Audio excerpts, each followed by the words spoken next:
ఇక ఆయన పార్టీ నుంచి పోయిండు. నియోజకవర్గానికి పట్టిన పీడ విరగడైంది. ఇక పార్టీ శ్రేణులకు స్వేచ్ఛ లభించిందని కడియం శ్రీహరిపై మాజీ ఎమ్మెల్యే తాటికొండ రాజయ్య నిప్పులు చెరిగారు.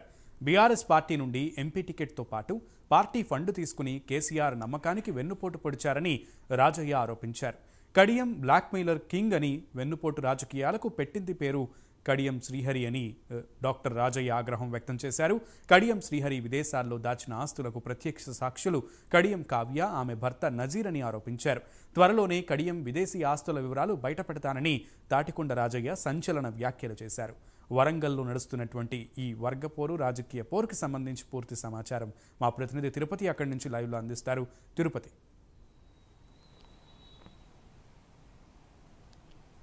సునీల్, తెలంగాణ రాష్ట్ర రాజకీయాలలోనే స్టేషన్గన్పూర్ నియోజకవర్గ రాజకీయాలకు చాలా ప్రత్యేక గుర్తింపు ఉందని చెప్పుకోవాలి. స్టేషన్గన్పూర్ నియోజకవర్గానికి సంబంధించినటువంటి ఇద్దరు కీలక నేతలు కడియం శ్రీహరి, తాటికొండ రాజయ్య బీఆర్ఎస్ ప్రభుత్వంలో డిప్యూటీ సీఎంగా కొనసాగారు. అప్పుడు ఒకే పార్టీలు ఉన్నప్పటికీ కూడా పరస్పర విమర్శలు, ఆరోపణలు చేసుకుంటూ వరంగల్ జిల్లా రాజకీయాలను కావచ్చు, స్టేషన్గన్పూర్ రాజకీయాలను వేడెక్కేటువంటి సిచ్యువేషన్ కనబడుతుంది. అసెంబ్లీ ఎన్నికలకు ముందు టికెట్ కోసం కేసీఆర్ ఆశీస్సులు నాకే ఉన్నాయంటూ కూడా వ్యక్తిగత దూషణలు కావచ్చు, కుటుంబాలకు సంబంధించిన వ్యక్తుల దూషణలు, ఆరోపణలు చేస్తూ అప్పుడు రాజకీయాలను వేడెక్కించారు. అసెంబ్లీ ఎన్నికల సమయంలో అటువంటి పరిస్థితి నెలకొంటే ఇప్పుడు పార్లమెంటు ఎన్నికల వేళ కడియం శ్రీహరి, తాటికొండ రాజయ్య మరోసారి ఆరోపణలు, విమర్శలు చేసుకుంటూ స్టేషన్గన్పూర్ రాజకీయాలను రక్తి కట్టిస్తున్నారని చెప్పుకోవాలి. స్టేషన్గన్పూర్ నియోజకవర్గంలో కడియం శ్రీహరి ఎమ్మెల్యేగా గెలిచారు. బీఆర్ఎస్ పార్టీ నుంచి గెలిచినటువంటి కడియం శ్రీహరి కాంగ్రెస్ పార్టీలో ఇటీవల జాయిన్ అయ్యారు. అప్పటి నుంచి కడియంను టార్గెట్ చేస్తూ బీఆర్ఎస్ ఉమ్మడి జిల్లాకు సంబంధించిన నేతలంతా కూడా ఆరోపణలు, విమర్శలు చేసినటువంటి సిచ్యువేషన్ కనబడుతుంది. ఇటీవలనే కేసీఆర్ను తాటికొండ రాజయ్య కలిసి మళ్ళీ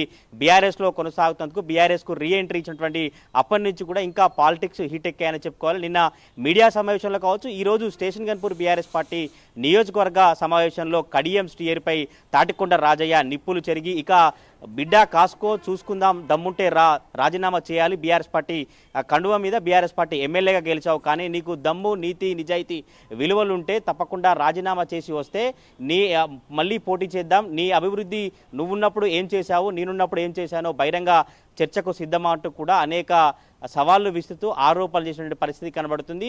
కడియం శ్రీహరి అంటేనే పెద్ద బ్లాక్ మెయిలింగ్ రాజకీయాలు చేస్తారు. వెన్నుపోటు రాజకీయాలకు పెట్టిందే పేరు కడియం శ్రీహరి. కేసీఆర్కు ఎంపీ టికెట్తో పాటు ఫండ్ తీసుకొని కేసీఆర్ వెన్నుపోటు రాజకీయం చేశారు. బీఆర్ఎస్ పార్టీ అనేక అవకాశాలు ఇచ్చింది, కానీ కావాలనే తన కూతురు కోసం కావచ్చు, తన స్వార్థపూరిత రాజకీయాలకు బ్లాక్ మెయిలింగ్ రాజకీయాలు చేసి కడియం శ్రీహరి నీచ బుద్ధిని బయట పెట్టుకున్నట్టు కూడా తాటికొండ రాజయ్య ఫైర్ అటువంటి పరిస్థితి కనబడుతుంది. ఇక్కడ నుండి స్టేషన్గన్పూర్లో చూసుకుందాం, కాసుకుందాం అంటూ కూడా తాటికొండ రాజయ్య సంచలన వ్యాఖ్యలు చేస్తున్నటువంటి సిచ్యువేషన్లు కనబడతా ఉన్నాయి. నిన్న మీడియా సమావేశంలో మాట్లాడుతూ కూడా కడియం శ్రీహరి అనేక కోట్లు సంపాదించారు. అతనంతా కూడా బయటి దేశాలకు, మలేషియా, సింగపూర్ సంబంధించినటువంటి దేశాలలో డబ్బులు పెట్టుబడి పెట్టిన పరిస్థితి కనబడుతుంది. ఈ డబ్బులకు కడియం కావ్య భర్త నజీరే బినామీలుగా ఉన్నారు. త్వరలో తప్పకుండా విదేశీ పెట్టుబడులు కావచ్చు, విదేశీ సంబంధించినటువంటి డబ్బులన్నీ విషయాలకు కూడా బయట పెడతాను. తాటికొండ రాజయ్య కడియం శ్రీహరికి సవాలు చేసినటువంటి సిచ్యువేషన్ కనబడుతుంది.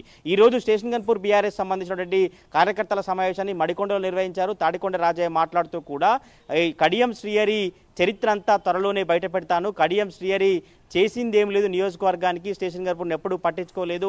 స్వార్థపు రాజకీయాలకు కావచ్చు, ఆయన బ్లాక్ మెయిలింగ్ రాజకీయాలే కొనసాగించిన పరిస్థితి కనబడుతుంది. విద్యాశాఖ మంత్రిగా ఉన్నప్పుడు డీఓల బదిలీలో 2 కోట్లు సంపాదించాడు. లింగంపల్లి ప్రాజెక్టు కాంట్రాక్టర్ దగ్గర 6 కోట్లు తీసుకున్నారు.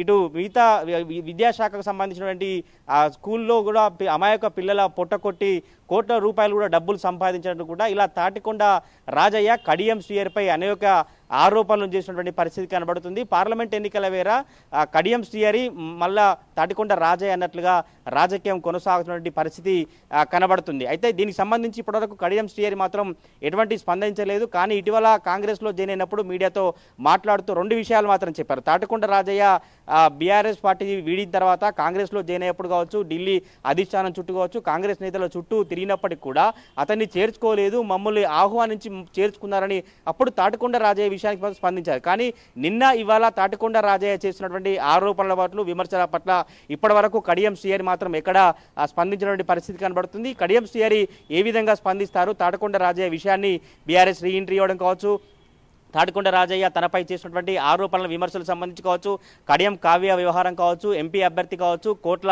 సంపాదన సంబంధించిన ఆరోపణలు కావచ్చు, బినామీలంటూ తన కూతురు భర్త నజీర్ చెప్పినటువంటి నేపథ్యాన్ని కనుక కడియం శ్రీహరి ఎట్లా స్పందిస్తారు, కడియం శ్రీహరి స్పందన ఏ విధంగా ఉంటుంది అంటూ రాజకీయ వర్గాల్లో కావచ్చు, బీఆర్ఎస్ పార్టీ కాంగ్రెస్ పార్టీ శ్రేణుల్లో ఒక చర్చ అయితే కొనసాగుతుంది. పార్లమెంట్ ఎన్నికల వేళ వరంగల్ జిల్లా రాజకీయాలలో చాలా కీలక పరిణామాలు చూసుకునేటువంటి సిచ్యువేషన్ అయితే కనబడుతుంది. మొత్తానికి బీఆర్ఎస్ పార్టీ నేతలంతా కూడా కడియం శ్రీహరిని టార్గెట్ చేస్తూ కడియం శ్రీహరిని కావ్యని మొత్తం ఆరోపణలు విమర్శలు చేస్తూ చాలా మోసం చేశారు. బీఆర్ఎస్ పార్టీ డిప్యూటీ సీఎం పదవి ఇచ్చింది, ఎమ్మెల్సీ చేసింది, ఎమ్మెల్యే చేసింది, అనేక పదవులు ఇచ్చినప్పటికీ కూతురుకు ఎంపీ టికెట్ ఇచ్చినప్పటికీ కూడా కావాలనే కాంగ్రెస్ పార్టీతో ముందే మాట్లాడుకొని మోసపూరిత రాజకీయాలు, కక్ష సాధింపు రాజకీయాలకు తెరలేపినటువంటి కడియం శ్రీహరి ఇప్పటికైనా దమ్ముంటే అతను వచ్చి రాజకీయాలకు సంబంధించి స్టేషన్ గన్పూర్లో రాజీనామా చేసి మళ్ళీ పోటీ చేయాలి, దమ్ముంటే రా అంటూ తాటికొండ రాజయ్య కడియం శ్రీహరికి సవాల్ విసినటువంటి పరిస్థితి కనబడుతుంది. దీనికి సంబంధించి కూడా బీఆర్ఎస్ పార్టీ వర్గాల్లో